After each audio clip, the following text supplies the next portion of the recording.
এ না দা, তুই দিন দিন করে বেড়াচ্ছি কেন? তোর না আজকে রেজাল্ট যাচ্ছে?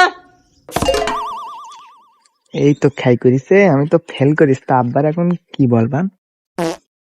কি না দা, চুপ করে আইছি গা? তোর না আজকে রেজাল্ট যাচ্ছে? কি হয়েছে তোর? আব্বা আমি তো ফেল করেছি। তুই ফেল করেছি? তুই শালা এদিকে আয়, তোর আজকে হচ্ছে, তুই এদিকে আয়। না না না আব্বা, লাবণী ম্যাডাম বলিছে, ম্যাডামের কথা বলি, তুমি আমার মারবা না? এটাই খাই করিছে, আর অন্য টন্য কোনো কিছু কইলো কিনা তো বুঝতে পারছি না। আচ্ছা নেদা, ঠিক আছে, তা ঘরের মধ্যে না না হলে লোকজন শুনলি সচমলাকানা করবে না। তুই ঘরের মধ্যে গিয়ে বই শিখগি যা।